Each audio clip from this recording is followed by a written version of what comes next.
That's why, in my opinion, you should, be selective with who you choose to share your growth journey with. Some people are going to, chastise you or not be supportive or not understand because they've either never been on a growth journey before, or they're not currently growing themselves, or they've never done emotional work before. And again, you just run the risk of hearing a white belt comment or a comment from somebody that has never stepped on the emotional mats before if you choose to, be vulnerable with somebody, again, that has no concept of emotional jujitsu, for example.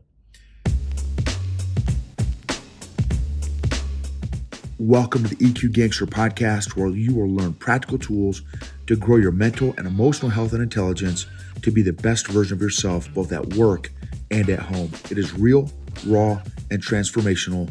The journey of emotional growth isn't easy, but it's worth it. I believe in you. EQ Gangsters. This episode is going to be about the point that you are in control of who you share your emotional growth journey and lessons with. You can choose your degree of vulnerability. So, talking with one of the leaders that I coach, and one of her, not necessarily concerns, but she was kind of like, sometimes she doesn't feel like she should or need to be vulnerable with everyone. Some friends she feels comfortable being vulnerable with, and other friends or colleagues she doesn't feel comfortable being vulnerable with. And the reality is you have a say in how much you share with colleagues and or social circle. And one of the points that was kind of brought up is, the analogies was, I was like, sometimes when I'm, as a guy who's been rolling for, a decent chunk of time, for, 6.5 years in Brazilian Jiu-Jitsu, there are some moves that I just don't think it's super smart to share with a brand new white belt. In fact, tonight, and that's something that is so fascinating to me about jiu-jitsu, makes no sense to me.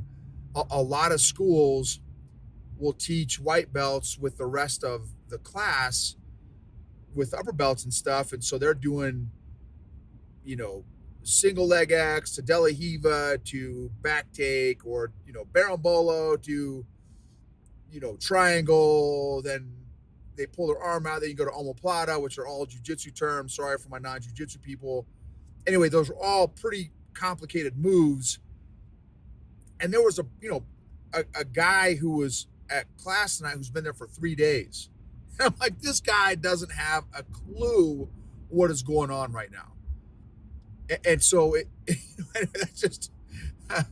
that's just something that is a little annoying to me, that you would teach a brand new white belt PhD moves, or moves at, college moves, to a kindergartner. You're teaching advanced physics, calculus, or, problem and statistics to a second grader. It just makes no sense to me. Anyway, but same thing though, is like, do I choose to share some of my deeper emotional takeaways with an emotional white belt, with somebody who, or maybe even this, someone who doesn't even roll themselves.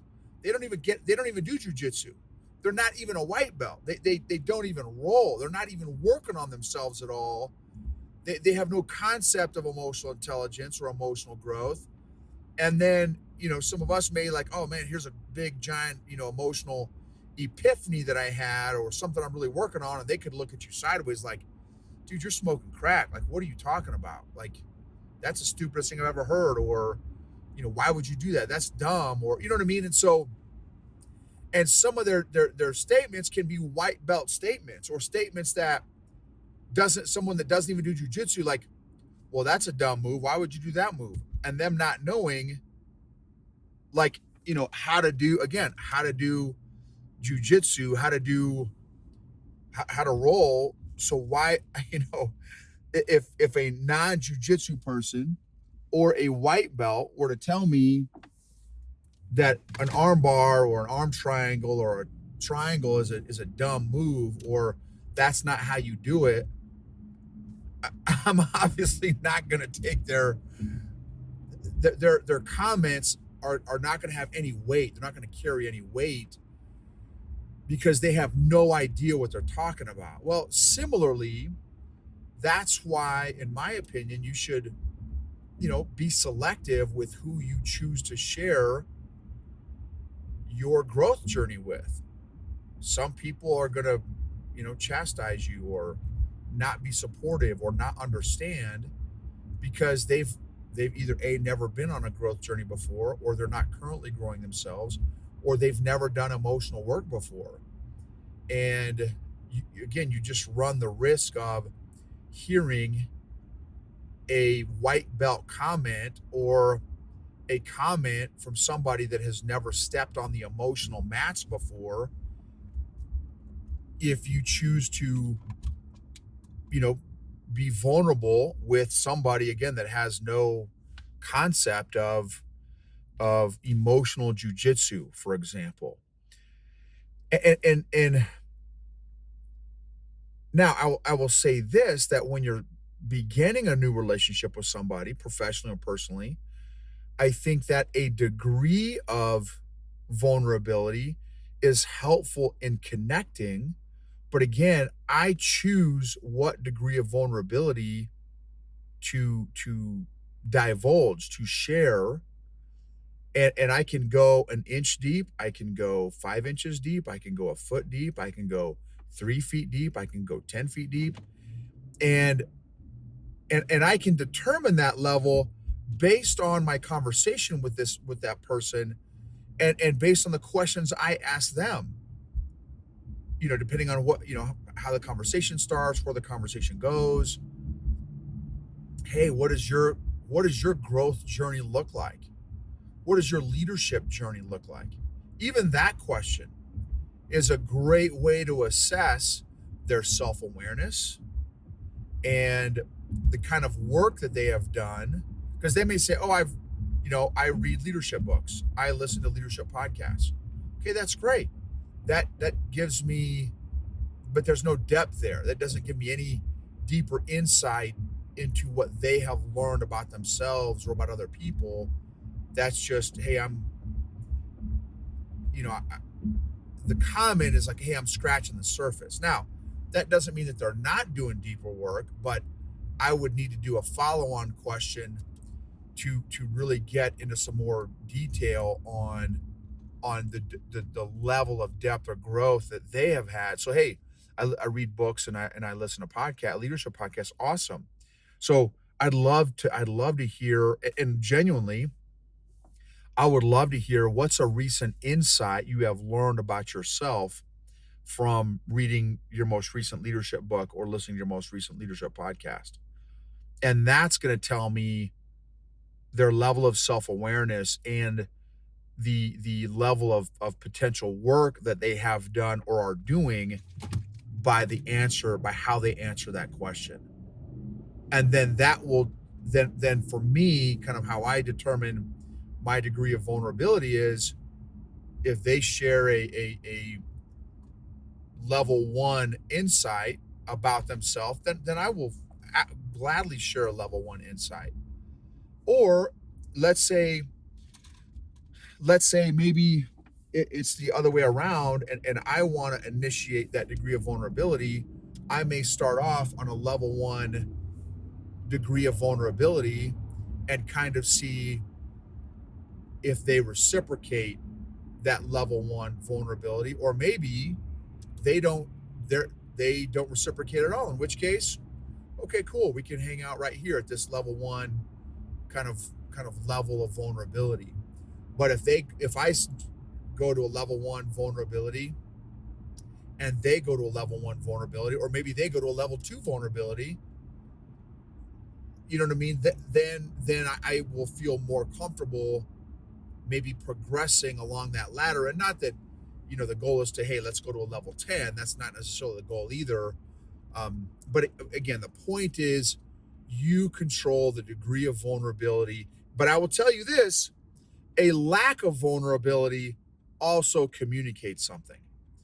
If somebody goes to a degree of vulnerability and you don't follow suit, that also communicates something. And I would argue it for me anyway, as a people guy who has a pretty decent level of social awareness, that is very telling to me that somebody is not willing to be vulnerable at all. For example, one of my previous business coaches in the business cult I was in, I knew this business coach for a decade, and there was zero vulnerability. And what was interesting is there was zero awareness of their lack of vulnerability. When I brought it up to this individual, and I said, look, that's super fine if I have known you for a decade now, and I am one of the folks in your inner circle, and you choose to, I know this basically the same amount about you today after a decade that I did on day one, which is totally fine. Just know that there are consequences. And I had a bunch of other friendships and relationships with other people in his business and his organization. And we all felt the same way. We all felt a complete distance and lack of connection with this leader because they always kept their emotional battle gear on, their emotional helmet, their emotional walls up. And I said, hey, that's fine. You totally don't have to be vulnerable. Just know that there are consequences for maintaining and keeping everyone, including your inner circle leaders, at a distance. Totally fine. Just know there are consequences. And he's like, what? I don't know what you're talking about. I'm super vulnerable. I'm like, okay, dude, that's and I didn't say this to him, but like clearly the guy was not self-aware at all, because none of us felt close to him. Even though we spent a truckload of time with him, none of us felt close to him. And so as a leader, so this is another interesting nuance, that the closer you want to be with somebody, the more vulnerable, in my opinion, that it should be with somebody, the closer you want to be with somebody. So obviously the extreme version is, right, your family or your spouse, your partner, in my opinion, right, you want to be the ultimate level of vulnerability that you possibly can be. And then obviously you back that off from your spouse. So like your best friend, you probably are going to be, want to be, so let's say you're a level 10 vulnerable with your spouse or partner. Let's say you're a level, and I'm making this up on the fly here, level 8 or 9 with your best friend. Your coworkers, maybe you're a level 2, maybe level 3. Homies, maybe you're like a level 5, level 6. Strangers, new people, you're level 1, level 2. So, and again, that's just my 2 cents. I just know the consequences of being on the inner circle with a leader and them not being vulnerable for a decade. And I felt 1,000 miles apart from this guy. And I didn't feel close. No one felt close to him. And that affects the culture of the team, of your organization. If you're trying to create buy-in from a team of leaders that feel 1,000 miles apart from you, Well, how effective do you think your vision and your mission and your goals are for your organization, for your company? Not at all. No one's going to buy into your stuff because you treat everybody like a stranger, and you don't want to be close to anybody, again, which is fine. As a leader, you have the prerogative and choice to do that, but like I told that leader, right, there are consequences. There are consequences for not letting people in, for keeping up your emotional walls, keeping people socially distanced, not 6 feet but 100 miles away. That's gonna have an impact and effect on your culture, on your results, on your effectiveness, on your efficiency as a leader. And those are some really important nuances. Again, you control that vulnerability.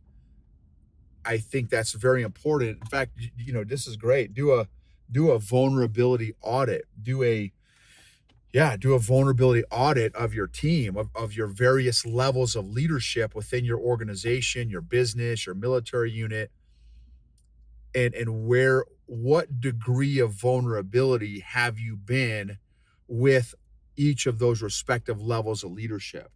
And also, I would recommend that there's probably a difference in the degree, kind of like I shared before, a difference in the degree of vulnerability based on the level of leader that they are within your organization. The closer they are to you, the more vulnerable. The further away they are from you in terms of leadership, the less vulnerable. Not that you're not vulnerable, but it's just less vulnerable than your closer leaders. Those are some thoughts on vulnerability. How do you feel about being vulnerable? What emotions come up when I even talk about this subject of vulnerability? What's your narrative around being vulnerable? Are you comfortable being vulnerable? How comfortable are you being vulnerable? What degree of vulnerability are you comfortable with various groups, with your professional circle, with your personal circle, with your inner circle, with your level 2 leaders, your level 3 leaders, right? Your level 1 leaders. How do you feel about vulnerability? What stories do you have around vulnerability? Are some good questions to think about. How can you become more comfortable about being vulnerable? How can you grow in vulnerability? What degree of vulnerability, are you comfortable with? What examples have you seen or observed of leaders with varying degrees of vulnerability? And how have those varying degrees of vulnerability affected or impacted you and made you feel as a junior leader, as a subordinate, as a follower? How do varying degrees of vulnerability from other people affect and impact you? What about being too vulnerable? Is that a thing? It is a thing. How does that make you feel? Anyway, lots of stuff around vulnerability. And then what's the relationship between vulnerability and emotional health and emotional intelligence? Can you be, well, so there's a whole lot more I could jump into it, but when I was super emotionally unhealthy, super emotionally needy, people pleaser addict, I was crazy vulnerable. I'm still vulnerable. I just had no boundaries on my vulnerability because of my emotional neediness. I was trying to get validation and approval and affirmation from everyone around me, and I had no awareness on how vulnerable I should be or shouldn't be.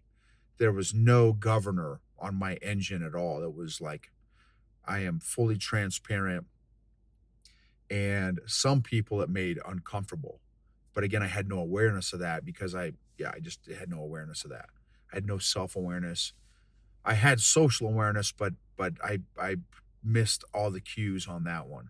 Some people valued the level of vulnerability, but there was definitely a percentage that did not.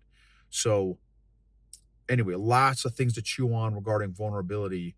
Thank you for taking 15, 20 seconds to just rate, review, and I'd love to hear a specific comment. So if you do leave a review, If you wouldn't mind leaving like a specific takeaway, a specific insight, or maybe even a specific episode that really resonated with you. Thank you again for rating it. Thank you for reviewing it. Thank you for sharing it, for subscribing. Or maybe if you're on the YouTube channel, if there's a particular episode that really resonated with you, if you wouldn't mind again sharing that with a friend or a family member or a colleague that could really make a difference for. Unaddressed emotional issues do not get better over time. They actually compound. Emotionally healthy leaders create emotionally healthy cultures and organizations, which lead to optimized results, outcome, performance, and engagement.